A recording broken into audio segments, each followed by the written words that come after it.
বন্ধুরা, 12ই ফেব্রুয়ারি মাঘী পূর্ণিমার দিন একটি হলুদ কড়ি গোপনে রেখে দিন এই স্থানে। মা লক্ষ্মীর আশীর্বাদে এবং ভগবান বিষ্ণুর আশীর্বাদে আপনার জীবনে সমস্ত বাধা কেটে যাবে এবং আপনার জীবনে যদি আর্থিক সমস্যা থেকে থাকে সেটিও সম্পূর্ণভাবে নির্মূল হয়ে যাবে এই একটি উপায় করে। নমস্কার বন্ধুরা, আমি সনাতনী পম্পা ইউটিউব চ্যানেলে আপনাদের সকলকে স্বাগত জানাই। আশা করছি আপনারা সকলেই খুব ভালো আছে এবং ঈশ্বরের কৃপায় সুস্থ আছে। সামনে আসতে চলেছে মাঘী পূর্ণিমা। বছরের 12টি পূর্ণিমার মধ্যে এই মাঘী পূর্ণিমা রয়েছে বিশেষ গুরুত্বপূর্ণ এবং মাহাত্ম্য। তাই এই মাঘী পূর্ণিমার দিন এই একটি উপায় আপনারা যদি করতে পারেন, অর্থাৎ একটি লক্ষ্মী করি আপনারা যদি গোপনে একটি জায়গায় রেখে দিতে পারেন, তাহলে মা লক্ষ্মীর আশীর্বাদে আপনার ধন সম্পদের ভান্ডার কখনোই খালি হবে না। মা লক্ষ্মীর আশীর্বাদে সর্বদাই আপনার সংসার সুখ শান্তি সমৃদ্ধিতে ভরে থাকবে। তাহলে বন্ধুরা, সম্পূর্ণ তথ্যটি জানতে পুরো ভিডিওটি দেখতে থাকুন, স্কিপ না করে। আশা করছি আপনাদের ভালো লাগবে।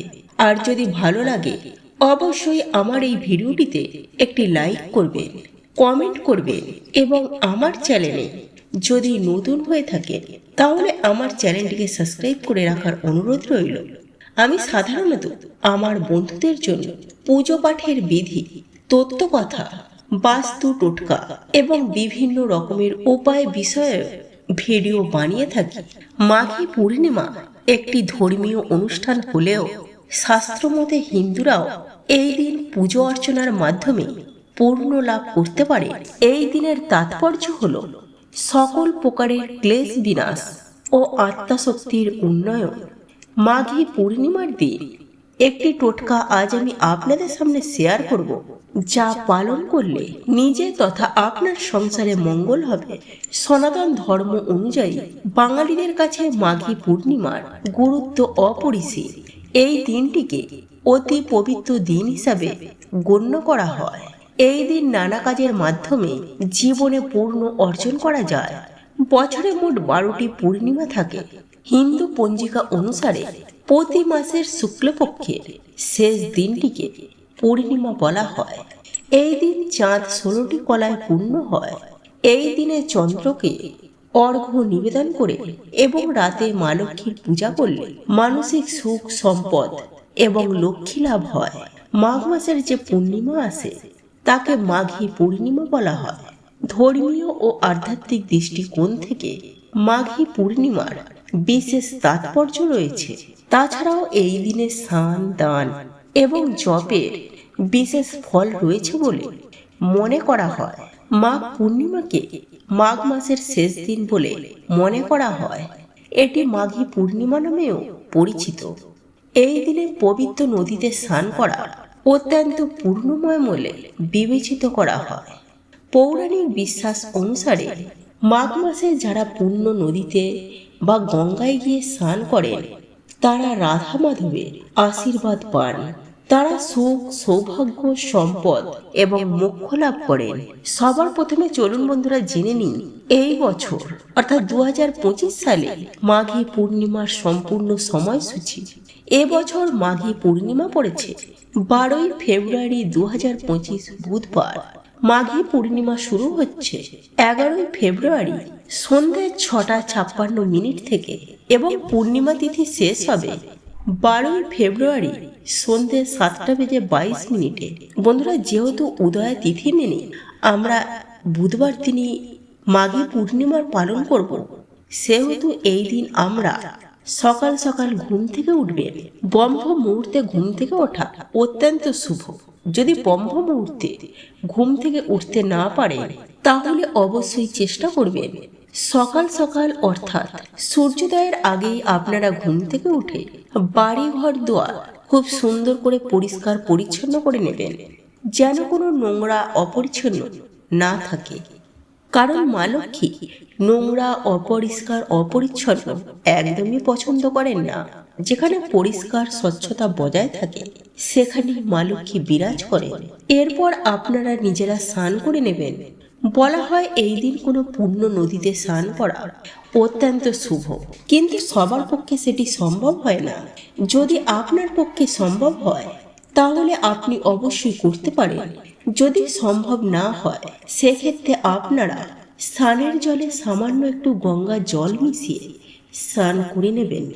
স্নান করে নেওয়ার পর আপনারা ঠাকুর ঘরে গিয়ে আপনার নিত্য পুজো সেরে নেবেন। অবশ্যই এই দিন মা লক্ষ্মীর পূজা করতে কখনোই ভুলবেন না। এই দিন মা লক্ষ্মীর বিশেষভাবে পুজো আরাধনা করবেন।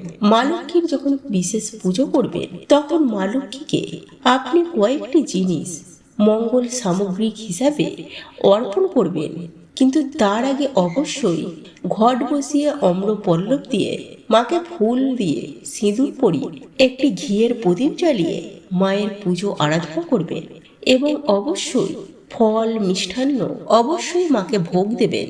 মায়ের পছন্দের ভোগ আপনারা চাইলে পায়েস বা ক্ষীর বানিয়ে মাকে ভোগ দিতে পারেন।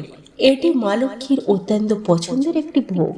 এরপর মায়ের আরতি করতে একদমই ভুলবেন না এবং এই দিন ঘিয়ের প্রদীপ অবশ্যই প্রজ্বলন করবেন।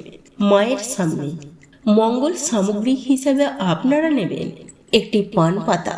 পান পাতাটি যেন গোটা হয়, কোথাও যেন ছেঁড়া ফাটা না থাকে।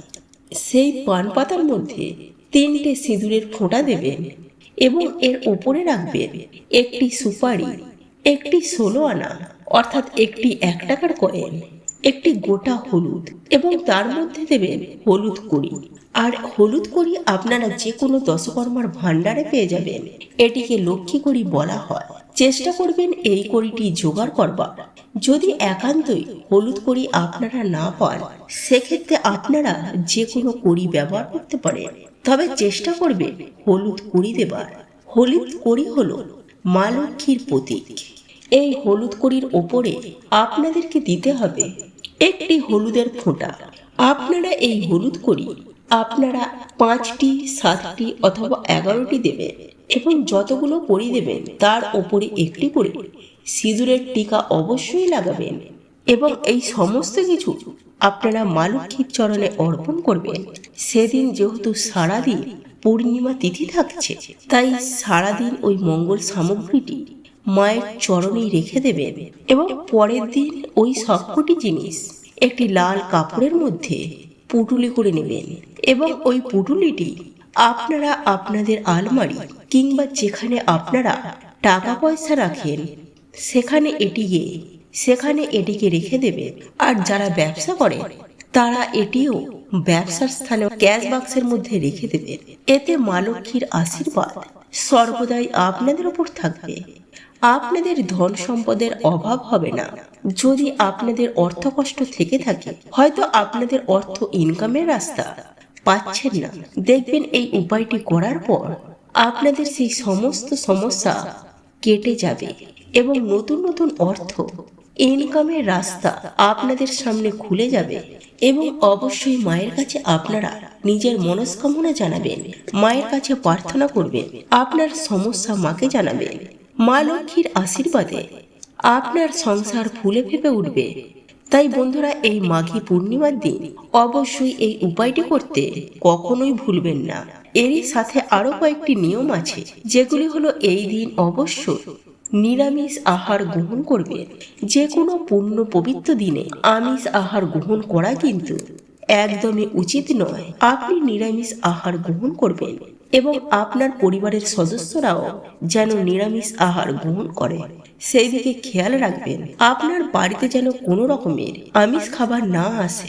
এই দিন অবশ্যই আলপনা দেবেন, মায়ের চরণ অঙ্কন করবেন, যেটি আপনার বাইরে থেকে ভেতরের দিকে আসে এইভাবে। কারণ মা লক্ষ্মীর আলপনা অত্যন্ত পছন্দের, তাই আলপনা অবশ্যই এই দিন অঙ্কন করবেন এবং এই দিন খেয়াল রাখবেন রান্নাঘরে যেন এঁঠো বাসনপত্র জমে না থাকে।